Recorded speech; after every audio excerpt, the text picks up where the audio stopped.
Good evening, ladies and gentlemen. Welcome to the official launch of Intrepid Women and Global Women in Business.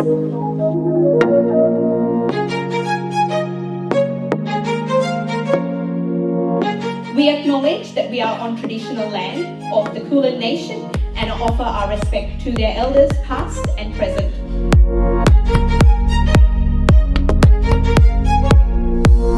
When we stop telling ourselves we aren't good enough, smart enough, thin enough, that we don't deserve all the things that we really desire, that's when we open ourselves up to the magic and infinite possibilities of the universe.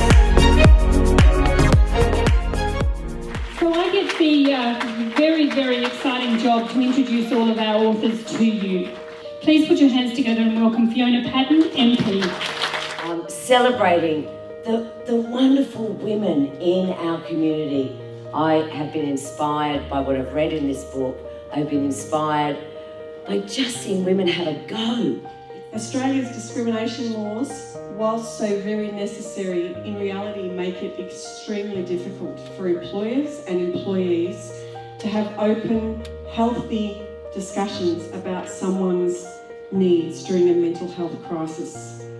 Come on, corporate world, let's get better at supporting and understanding and embracing the needs of people struggling with their mental health. Everyone will benefit. In writing this chapter of her life, it has fed my curiosity in wanting to understand her experience and what makes her the intrepid woman that she is. Some of her experience was quite lonely and cold, spending long hours in a vow of silence, with structured prayer and military-style daily routines and chores. And unless we step back and actually question ourselves, the problem is that we spend so much of our life living everybody else's story. In my life, I've found that the right words, effectively delivered, can open up extraordinary opportunities and powerfully impact those around you for the better. Physical family violence and emotional family violence is one of the leading causes of death, disability and serious illness. And this has to stop. And how do we stop it? By standing up and saying enough. Did you know that money is one of the biggest causes of stress? And this stress is so avoidable. There's enough abundance out there for us all. And did you know also that depression and anxiety are some of the biggest causes of people leaving their jobs? Seriously, that's avoidable too.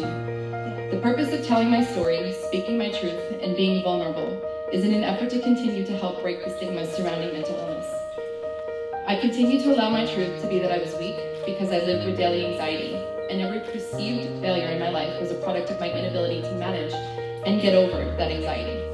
And the other one is going out tonight. She doesn't go out often, so I thought, you're going out with your friends, just go. So I wrote about her. That question sparked the beginning of my journey, which has put me here before you today.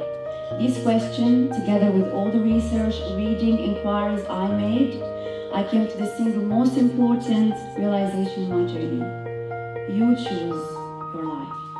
I stand here because of Mary Nolan and Margaret Butler, strong Irish women who knew their purpose.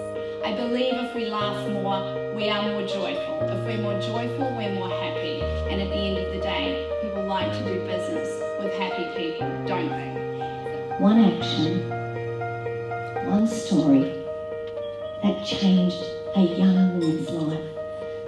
Why do I share this story? Because this book that we have in our hand is going to change somebody. Every single one of you being here has raised funds for Share the Dignity. So thank you so much once again, and happy International Women's Day.